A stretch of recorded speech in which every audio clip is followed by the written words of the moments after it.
Hello, my name is Andy with ElitePrep, and I specialize in biology and chemistry.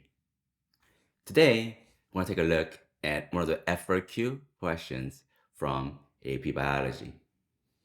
Let's take a look. Non-cyclic electron flow and cyclic electron flow are two major pathways of the light-dependent reactions of photosynthesis. In non-cyclic electron flow, electrons pass through photosystem 2, then component of a chloroplast electron transport chain, and then photosystem 1 before finally reducing NADP plus to NADPH. In cyclic electron flow, electrons cycle through photosystem 1 and some component of the electron transport chain, and you get the figure 1. Now, when you read these kind of questions, there are two things I'd like to mention. First, there's not that much to memorize in preparation for the AP Biology exam in May because, as you can see here, the details of photosynthesis are given to you in the prompt. So, as long as you know the fundamentals of AP Biology concept, then you can apply them to many different types of questions. And that's why it's so important in biology in general to understand the fundamental concepts. And as a scientist too. So now this passage is very long and I would not take this much time in reading all of them and explain them one by one. You just pause the video, read very carefully, and review your photosynthesis notes, and then you can fully understand this question. But now, I want to tell you a little bit shortcut though for AP Biology. You can actually solve the entirety of the question sometimes by just looking at the diagram. In this case, figure 1. And today, that's what I want to teach you, the technique. So this is going to be a technical way of effectively and efficiently solving an AP Biology question. So here we have a diagram of what occurs in the light-dependent reaction of photosynthesis. Let's briefly recap what happens during the light reaction, photosynthesis. So we have sunlight coming in, and the sun's energy is absorbed by the chlorophyll, and it splits the water, giving off H plus ions and oxygen ions. Now, these excited electrons now go through series of electron transport chain, okay, to be ultimately accepted by the electron acceptors. In this case, Na, D, P plus. Now, when these electrons travel through the membrane and finally is received by the NADP plus, then this NADP plus now becomes NADPH. Okay? Just a quick overview of what happens during the light-dependent phase of photosynthesis. Okay? Now, after the light-dependent phase of photosynthesis, we have something called the light-independent phase, or the Calvin cycle. And here, the ATP and aforementioned NADPH is used to fix carbon to produce glucose. Okay? So this is once again carbon dioxide, and this is glucose. And during the Calvin cycle, ATP and NADPH from the light-dependent reaction, okay, so NADP from the light-dependent reaction, is used to create glucose from carbon dioxide. So that's the main idea. That's the main flow. And we're going to now attempt to solve all the questions from that basic concept. So here it says, let's take a look at the question. But before taking a look at the question, let's carefully look at the diagram. Take your time to study the diagram. And let me explain to you exactly what is going on in the diagram. So once again, the energy from the sunlight is absorbed by chlorophyll, and that energy is used to split the water into hydrogen ions and oxygen. Then the excited electrons go through series of the membrane chain proteins, excited again, and to be ultimately accepted by the NADP plus. Okay, so we have this blue line right here showing the movement of electrons.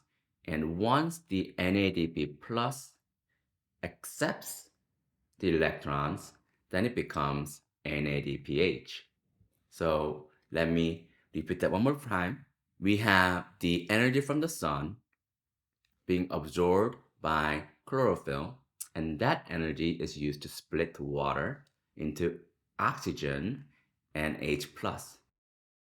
Then the excited electrons travel through the series of membrane proteins.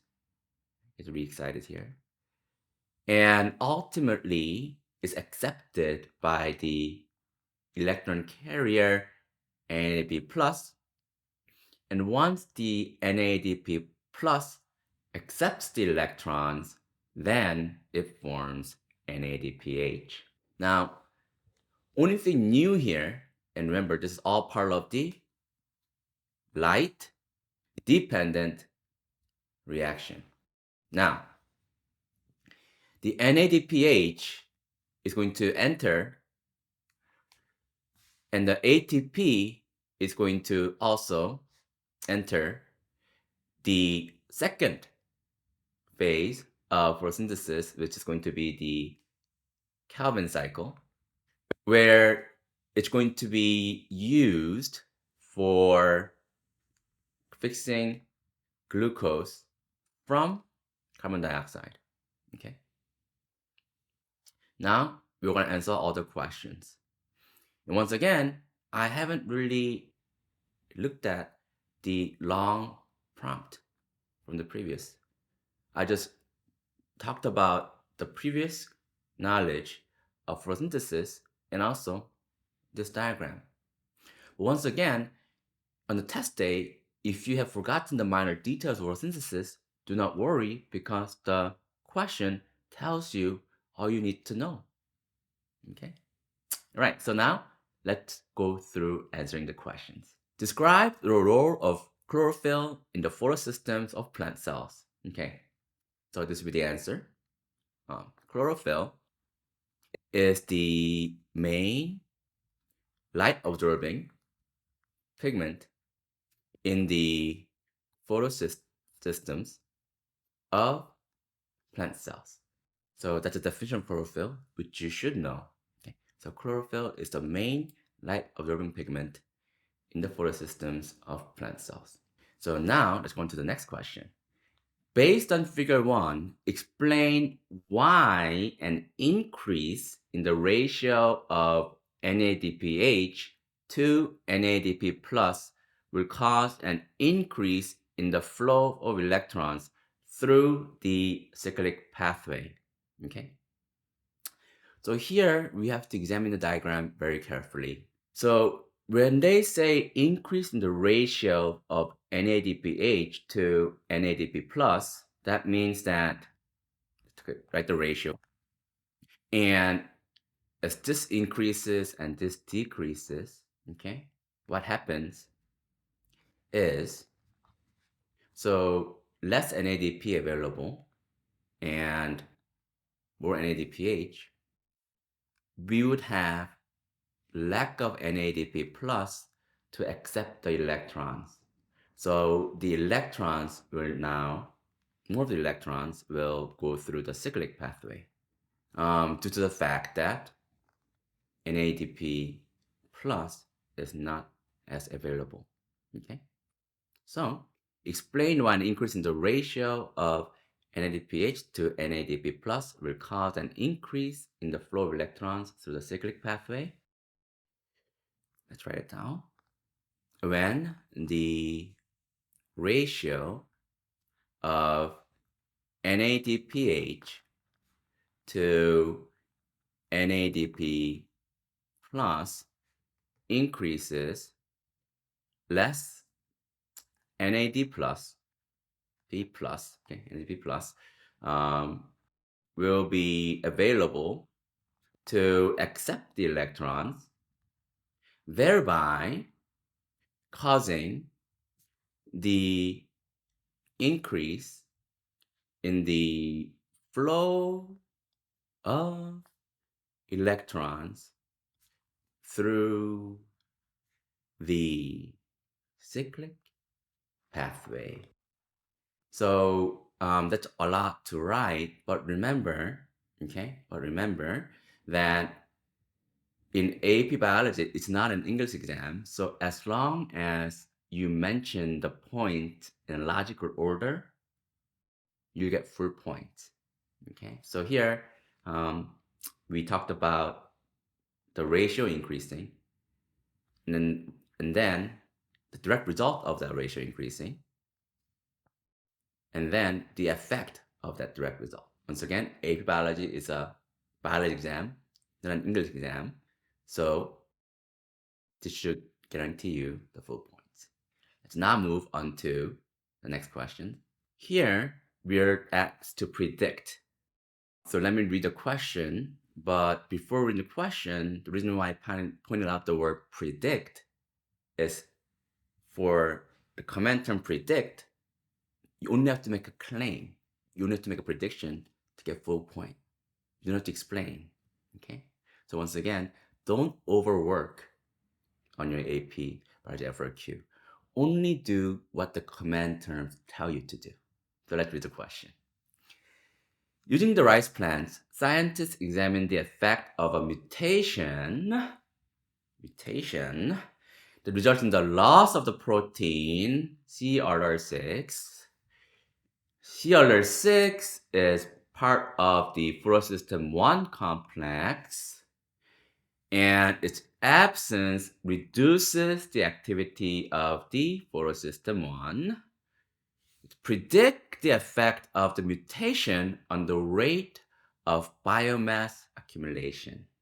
Once again, do not get lost in the words, because AP biology is all about applying the simple concepts you know of photosystem 1, photosystem 2, and the carbon cycle of photosynthesis, and applying them.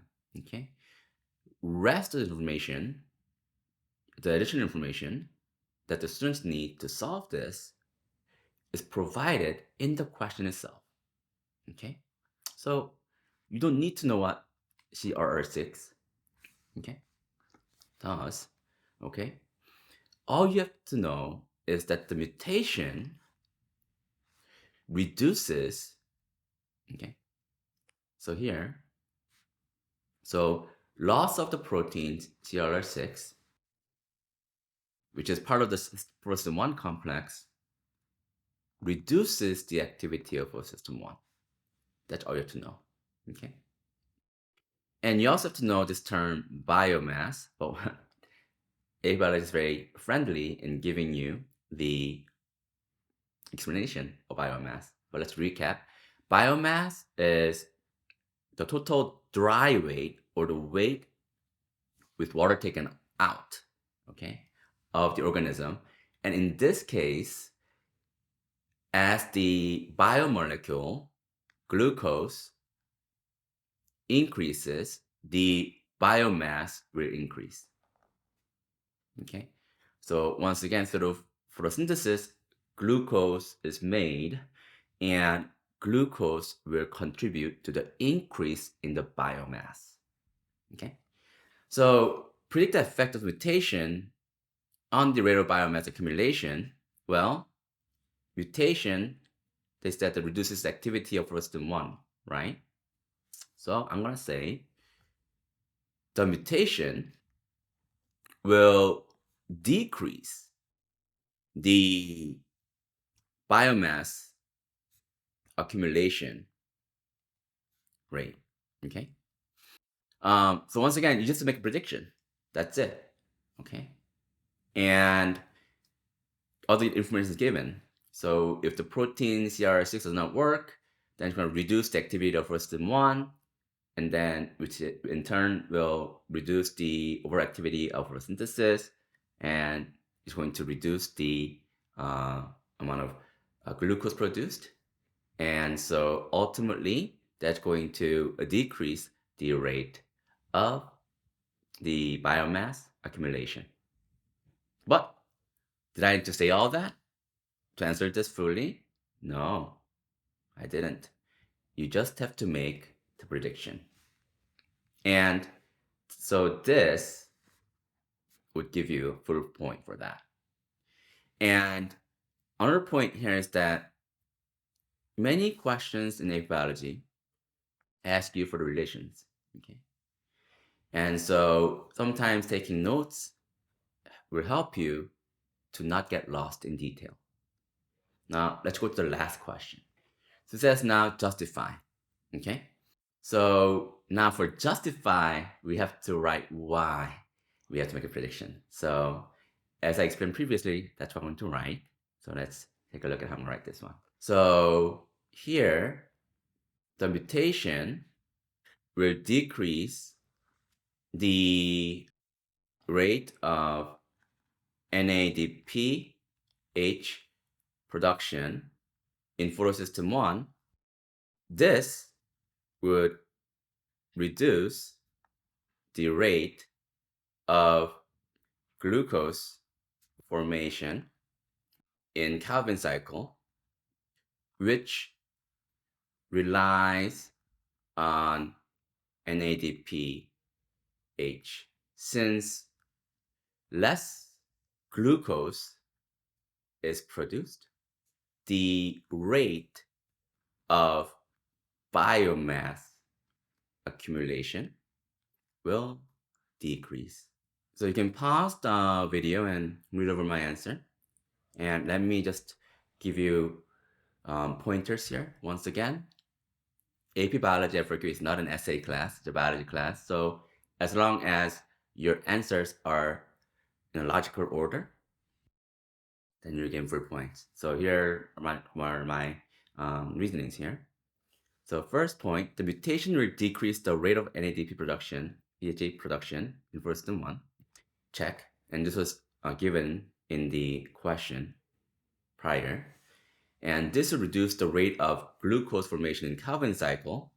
And then you have to mention why, how they're related. And then so I mentioned which relies on the NADPH.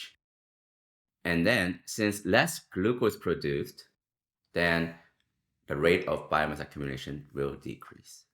So thank you so much for joining this very short session on this photosynthesis FRQ.